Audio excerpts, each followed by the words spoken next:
I remember the exact afternoon I realized I had been reading wealth completely wrong.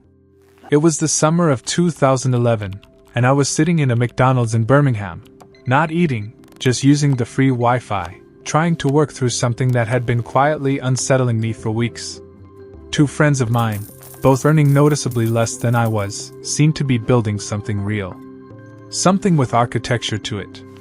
Meanwhile, I kept arriving at the end of each month with less than I expected, somehow, despite earning more than either of them. I had the right vocabulary around money.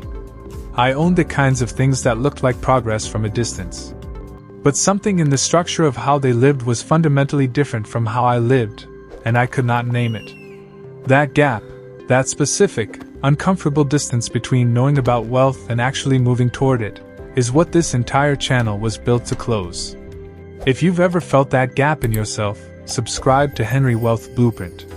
This channel exists for people who are done absorbing financial noise and ready to study the actual behavioral patterns underneath it. Because here is what I eventually understood slowly, through years of observation and a few genuinely painful experiments with my own money. Wealth, before it ever appears in a bank account, shows up in behavior. Not dramatic behavior. Not the kind that announces itself at dinner parties. Quiet, almost invisible behavior that most people walk right past. Behavior that, when you can finally see it, turns out to have been predicting everything. The first behavior I came to recognize, and I only recognized it after years of failing to practice it, is what I now call comfortable waiting. Most people experience patience like a punishment. They endure it because they have no choice, and they resent every moment of it. But the people I've watched build real and lasting wealth treat patience like a tool they consciously chose to pick up. There is a meaningful difference between waiting because you are out of options and waiting because you understand, at a fundamental level, what time is doing to your capital. In 2013, I watched a colleague, a quiet, understated man named Desmond, who drove a 10-year-old car and almost never talked about money in social settings, turn down a real estate deal that looked, from the outside, obviously profitable. 6 months later, the entire thing collapsed. I asked him how he'd known. He said something I've turned over in my mind ever since. I didn't know. I just wasn't in a hurry. That sentence took me years to fully unpack. The second behavior is a deliberate hunger for discomfort. Not recklessness, something more precise and intentional. The people I've observed building wealth over time don't avoid risk. They educate themselves into risk, methodically, until it stops feeling like danger and starts feeling like a position they understand well enough to hold. Benjamin Graham, the father of value investing, wrote in 1949 that the investor's chief problem, and even their worst enemy, is likely to be themselves. Behavioral economists spent the following 7 decades proving that observation right, in controlled conditions, again and again. Most people never voluntarily walk into the rooms that could redirect their financial lives, because those rooms carry the faint, uncomfortable smell of uncertainty. The second behavior is choosing to walk in anyway. The third is obsessive learning outside your immediate lane. In my late 20s, I was reading almost exclusively within my own industry, which felt productive but was quietly calcifying how I saw everything. Then one evening in 2009, I picked up a book on the psychology of human decision-making. It was sitting on a friend's coffee table, and I grabbed it mostly out of restlessness. It cracked something open in me that I hadn't realized was sealed. I started reading about cognitive bias. About how loss aversion causes otherwise rational people to sell their best assets at exactly the wrong moment. About how the endowment effect makes us dramatically overvalue what we already own, simply because we own it. That reading didn't just add knowledge. It changed what I noticed in my own decisions. And in finance, as in most things, what you notice determines what you're capable of acting on. The fourth behavior can sound deceptively simple: spending less than you earn, consistently, quietly, without making it a public identity. But the version of this that actually predicts wealth isn't general frugality. It is targeted, almost architectural restraint. The people I've known who built real wealth over time spend generously on things that expand their future capacity: education, health, genuine relationships, tools that compound, and almost nothing on things that merely perform status for other people. The poor-thinking mind optimizes for how money looks. The wealth-building mind optimizes for what money does. Those two orientations will carry you to completely different destinations across a decade. Closely related is the fifth behavior: paying yourself before the world gets the opportunity to spend your money for you. This is old advice. Embarrassingly old. And yet in 2019, I had a series of honest conversations with people in my network who were earning solid incomes and building nothing. Not one of them had an automated savings transfer in place. Every single one was waiting to save whatever remained at the end of the month. There was never anything left. Treating savings like a non-negotiable bill, automating it before your lifestyle can absorb it, looks like a small mechanical habit and operates like a fundamental change in financial architecture.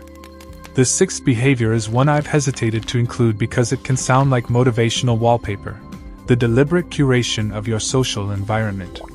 But the research keeps pulling me back to it. A long-running Harvard study on adult development consistently found that the quality of a person's relationships is among the strongest predictors of long-term well-being.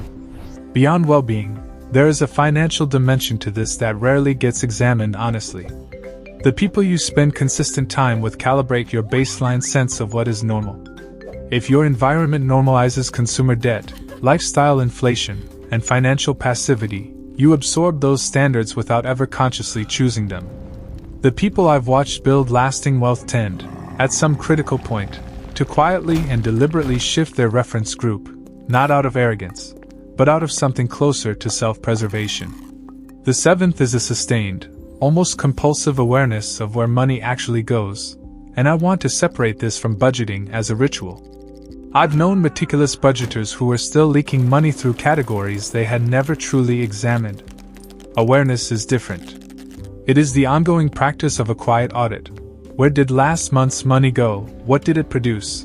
And what did it simply dissolve into without a trace? This habit sounds so fundamental it barely seems worth naming. It is almost never consistently practiced. The eighth became clear to me only after a bad investment in 2016 that I'd rather not revisit in detail. I committed money to an opportunity one hadn't properly examined, partly, honestly, because I didn't want to appear uninformed in front of the people presenting it. I lost a meaningful amount. The real lesson wasn't about due diligence. It was about how instantly social pressure can override financial reasoning, even in people who should know better. The eighth behavior that predicts wealth is epistemic independence, the capacity to say, in a room full of people who appear entirely certain, "I don't know enough about this yet to act." It is one of the rarest qualities I've observed in any professional environment I've been part of. And the ninth. This one took me the longest to see, and it has nothing to do with strategy or structure. It has to do with how a person genuinely relates to failure, not how they describe it publicly, but how they actually process it alone, at the end of a hard stretch. The people I've watched build lasting wealth treat failure like data. They examine it without self-punishment, extract what's usable, release the rest, and continue. The people I've watched remain financially stuck treat failure as identity. One poor investment becomes confirmation of who they fundamentally are. One difficult year becomes a story they carry forward into the next decade, and the decade after that. That one distinction, data versus identity, may be the single most consequential behavioral divide I've ever observed, across every person I've studied and every version of my own story I can look back on honestly. Here is what I want to be clear about before we close. None of these 9 behaviors come attached to timelines or guarantees. In my experience, and in everything the research consistently reflects, results are entirely a function of patience and repetition, sustained over more time than most people are comfortable committing to. These are patterns I've observed in people who built something genuine, quietly, often invisibly, in ways that were entirely unremarkable to the people watching from the outside. They are not shortcuts. They were never shortcuts. If something in this landed, if you recognized yourself somewhere in these 9, either as someone already practicing them or someone who has been quietly avoiding them, subscribe to Henry Wealth Blueprint. The next story I tell builds directly on this one, and you'll want to be there for it.